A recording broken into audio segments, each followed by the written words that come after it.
Bueno, ahora sí, bienvenidos y bienvenidas a todos a otro episodio de Explorando Mitos.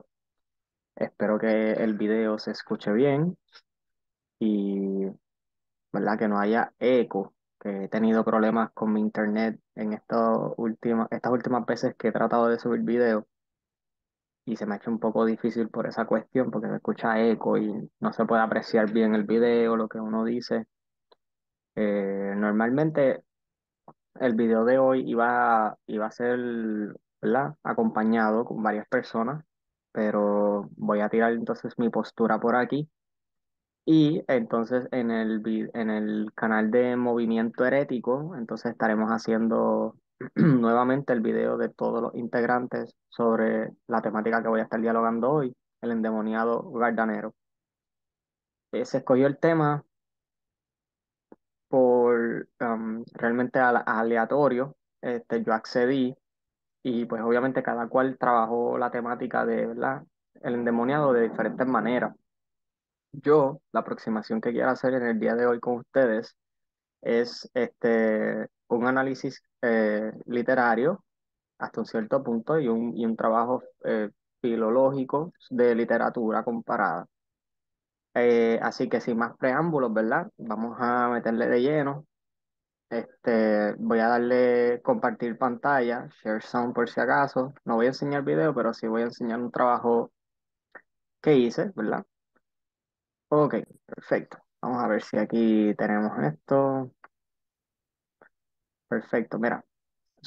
Aquí la parte, ¿verdad? De lo que vendría siendo la explicación de lo del demonio gardanero o el endemoniado. Cafecito para el sistema. Voy a leer solamente una. En este caso voy a leer más corto, pero obviamente les invito a todos ustedes a que cojan, ¿verdad?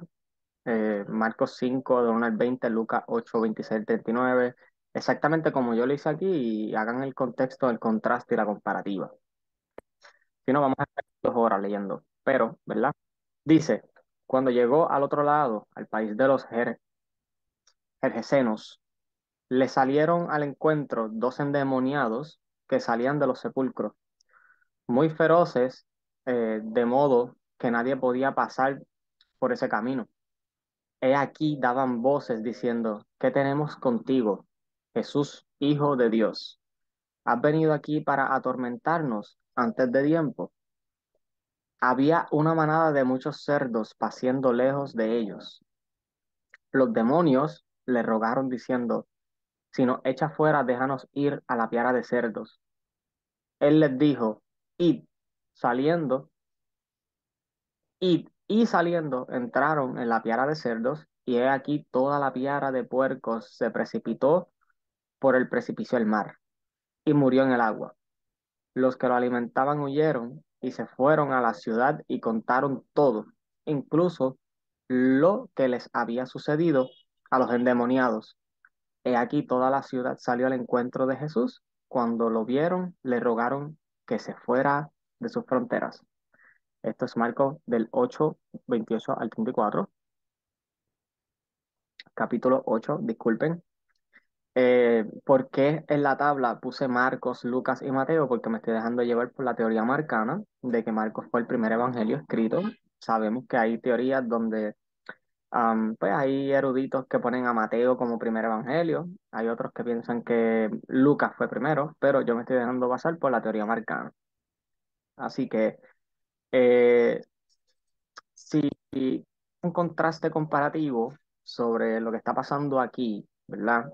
Por eso escribí, ¿es una dependencia literaria o es inspiración divina? Porque mucha gente dice, no, inspiración divina, pero todo lo que vemos aquí es una dependencia literaria, ¿ok? Todo lo que está en negro es básicamente lo que concuerda casi hasta palabra por palabra dentro de los mismos evangelios. Es un ejercicio que ya yo he hecho anteriormente, y tengo un video de eso, donde, ¿verdad? Cojo el griego y veo donde hay concordancias de palabras hasta de 27. Hay una cadena contextual de 27 palabras, o sea, palabra por palabra. lo que significa que estos evangelistas sí se estaban utilizando entre sí. Pero obviamente eso es una conversación para otro entonces de por qué lo están haciendo, cuáles son las intenciones, etcétera. Todo lo que ven en negro es que concuerdan entre los tres autores. Lo que usted ve que es azul clarito es solamente lo que se encuentra dentro del material Mateo y de Lucas. Y obviamente lo que se encuentra en violeta es específicamente lo que se encuentra en Marcos y en Mateo, pero no existe en Lucas. Ojo. So, aquí, ¿verdad? Entiendo que esto es una parábola, pero eh, yo no me voy a meter en en ese lado teológico porque para eso vamos a tener nuestros invitados en Movimiento Herético, para que nos expliquen la concepción teológica. Ahora, el análisis que yo voy a dar no va a ser teológico. Obviamente, Mateo está relatando la misma historia, eh, y Marcos también, pero Mateo es el que la está haciendo más corta, ¿verdad?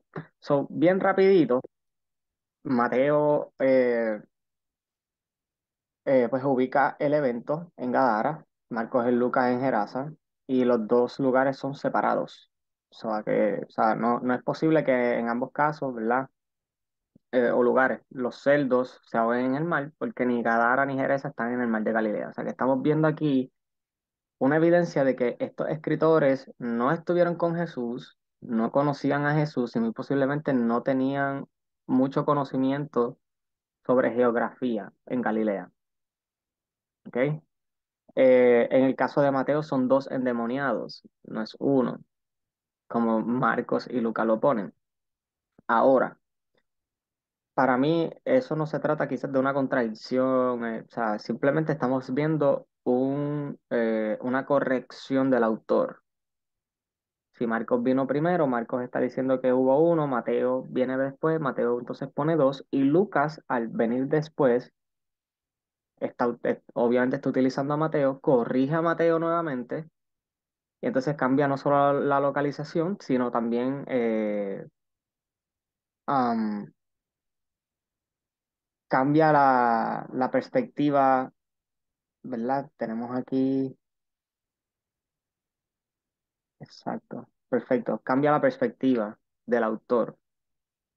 ¿Por qué? Porque para Lucas, Lucas dice que es uno, Marcos dice que es uno, pero por alguna razón Mateo piensa que son dos.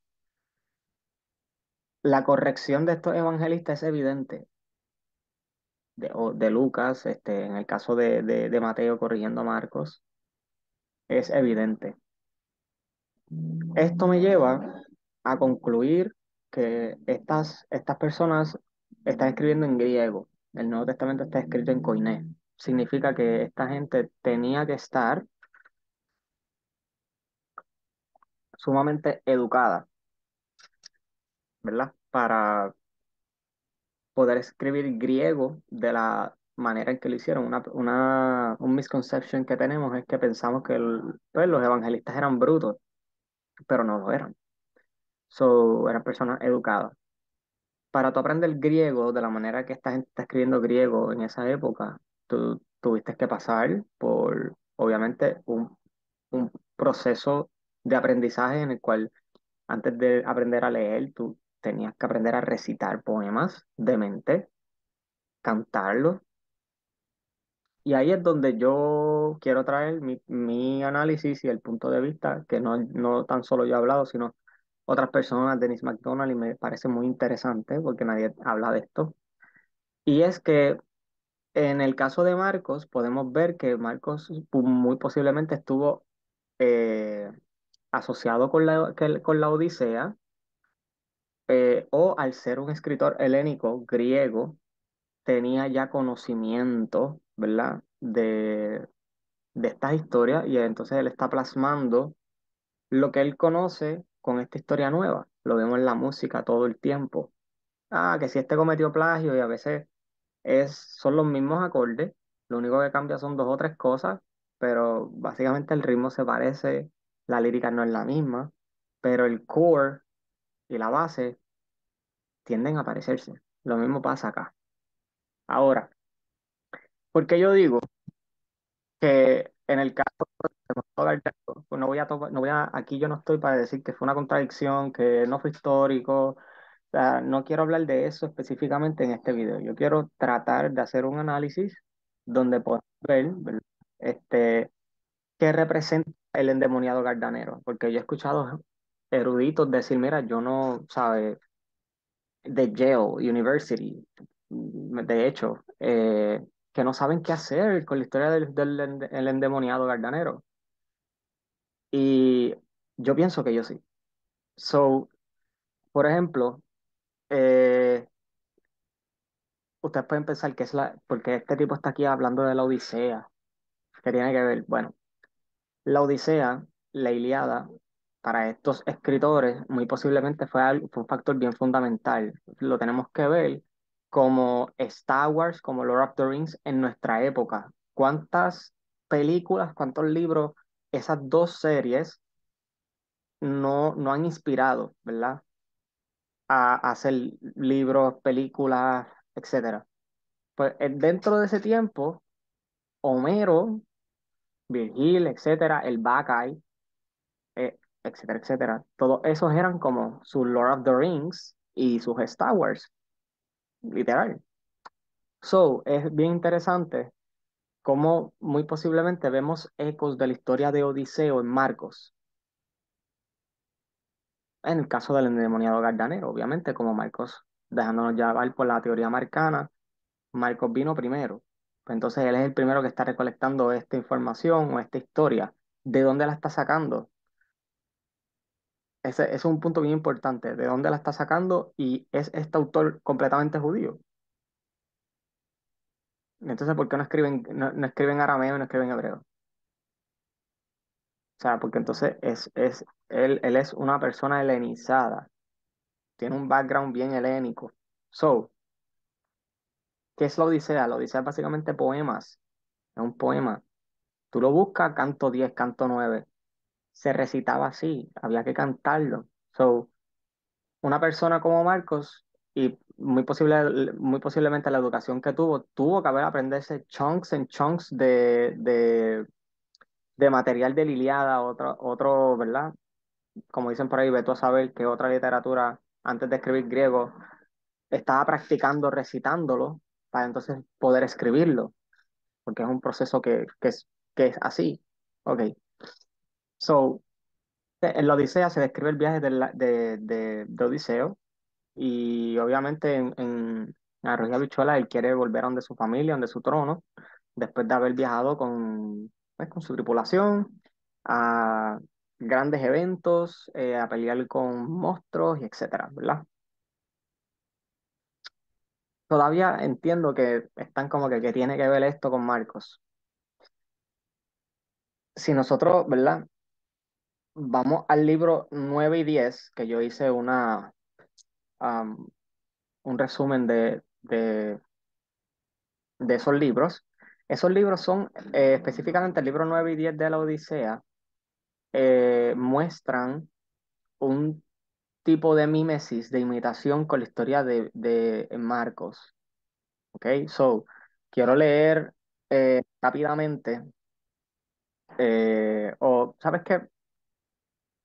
Literalmente voy a tratar de resumirlo para no leer tanto. So, en el libro 9, ¿verdad? Odiseo va a esta tierra de los cíclopes, y obviamente llegan allí, se encuentran con una cueva, la cueva está pues llena de suministros. Cuando ellos se meten a la cueva, viene Polifemo, que es básicamente el cíclope de la historia, cierra la cueva con una piedra que ni siquiera yo no sé cuántas carretas ni cuántos caballos podían moverla, o sea que se está haciendo alusión a que tiene una fuerza inmunda. Igual que el endemoniado Gardanero cuando dice que ni las cadenas ni los grillos lo ataban, right? Hay un contraste. So, obviamente, cuando el cíclope se está dando cuenta de lo que está pasando,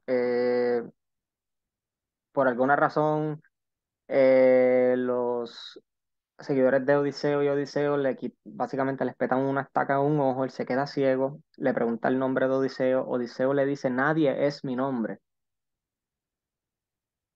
So, cuando ellos van a la tripulación, o sea, embarcan para poder irse, Odiseo deja a Polifemo, que es el cíclope, herido, ¿verdad?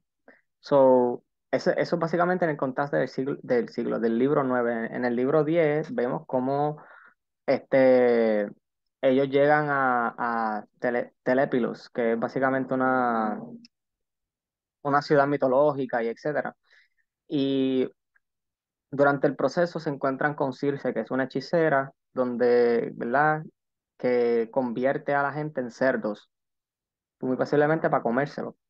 Y pues Odiseo vio que ella convirtió a sus seguidores en cerdos, en buen puerco, y le pidió por favor que los volviera a retomar en su estado original, right? So ella los vuelve humanos, pero estos soldados como quieran terminan muriendo ahogados en el mar. O sea, ni siquiera me estoy metiendo en las comparativas, and this is already sounds very familiar, right? Yo no quiero aquí decir que esto es una copia. Ojo, yo no estoy diciendo que es una copia. Estamos bregando con imitación. Estamos bregando con ecos. Ya. Estamos hablando de un periodo donde el cristianismo también no estaba en todo su apogeo. Estaba empezando. O sea, teníamos cultos de Dionisio, teníamos esta literatura going around. So, muy cabellado. So, en el caso el endemoniado Gardanero, el endemoniado Gardanero y Polifemo representan lo mismo. Es un contraste. Me explico.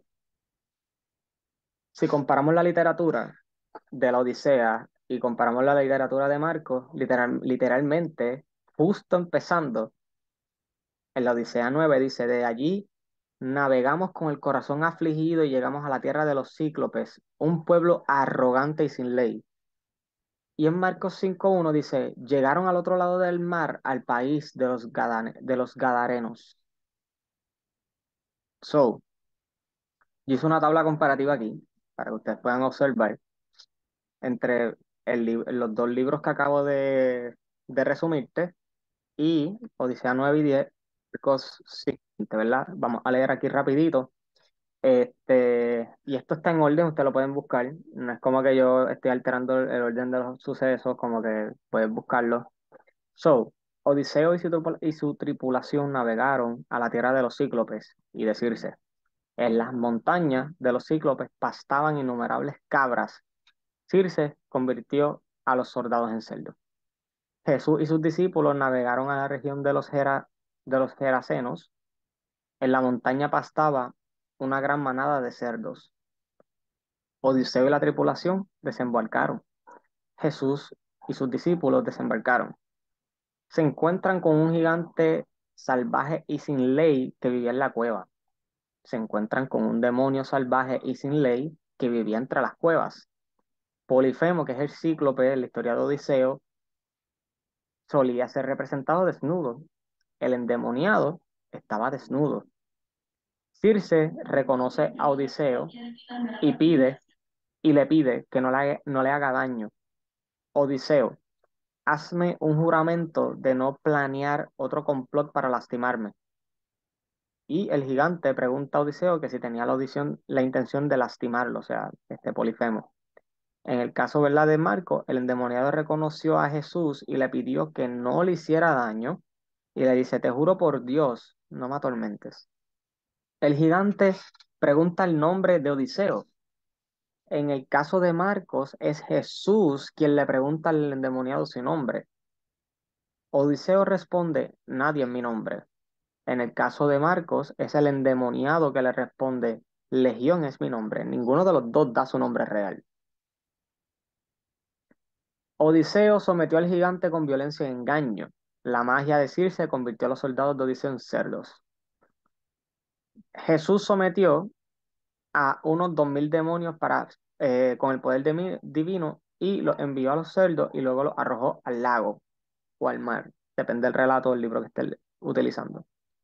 Polifemo es el pastor, Polifemo el pastor llamó a sus vecinos, los porqueros llamaron a sus vecinos.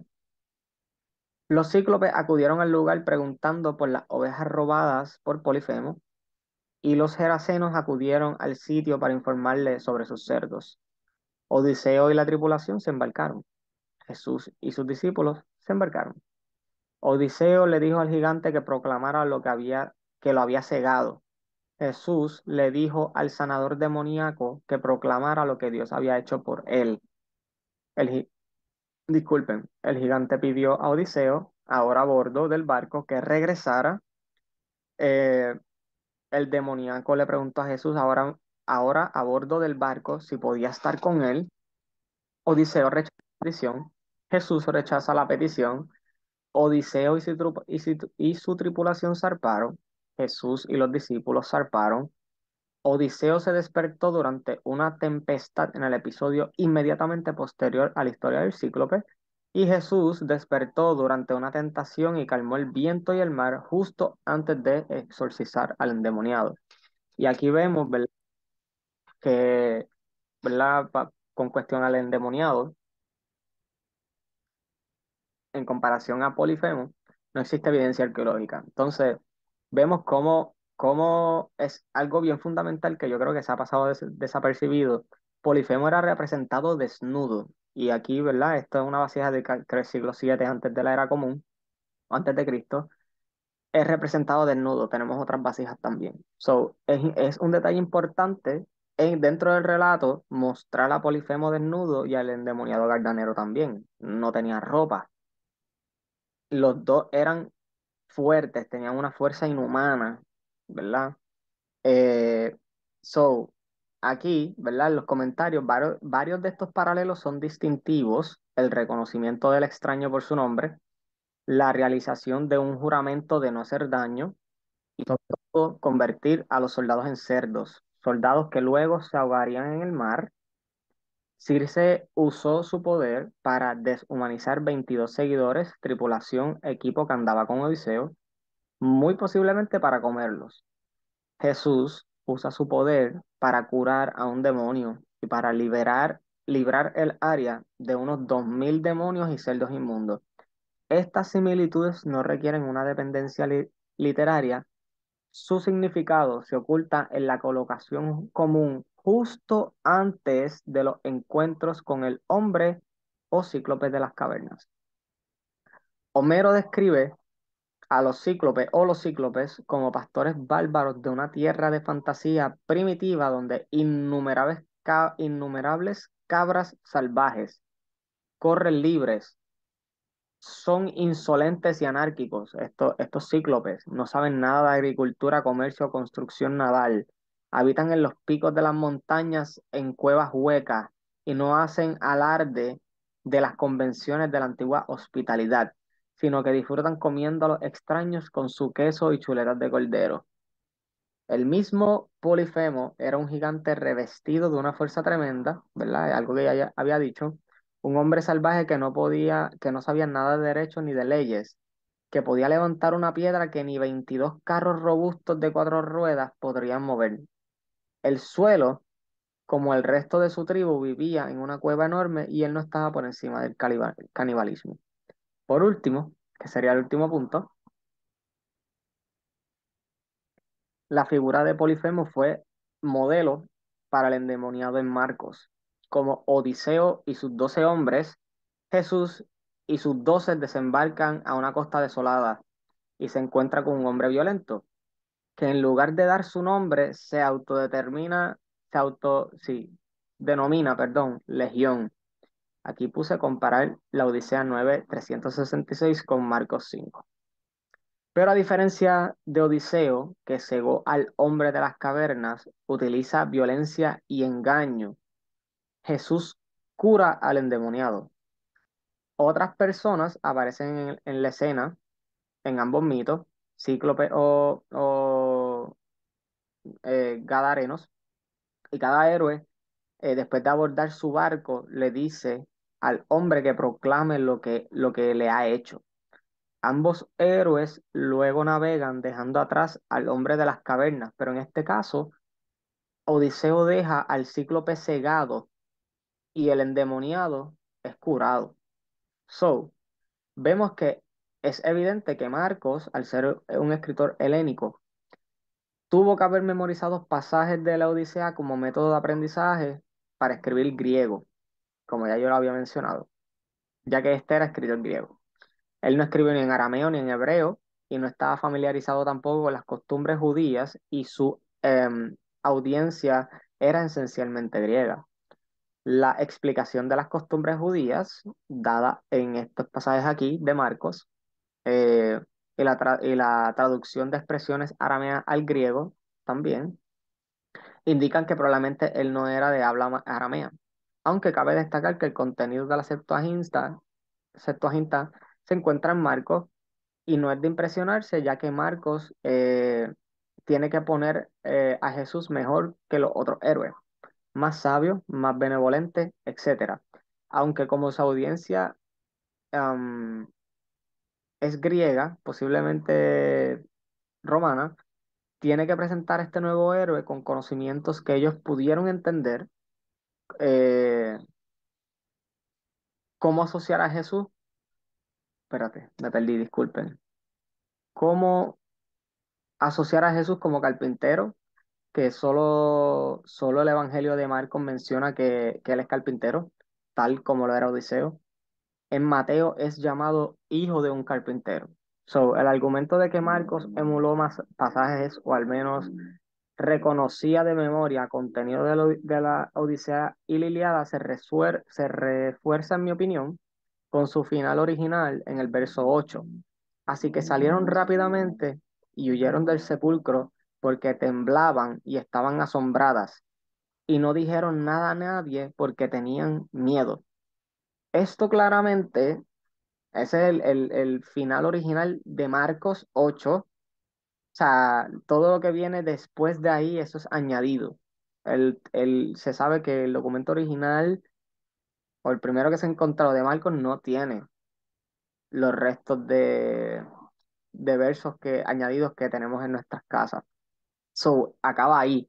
Nadie le dijo nada a nadie. Las mujeres salieron corriendo del miedo. Eso es drama griego, ¿ok? Eso está representando un drama griego. So, estas personas, las que añadieron textos después, no entendieron a Marcos. Marcos es un escritor helénico, está respondiendo a conceptos griegos.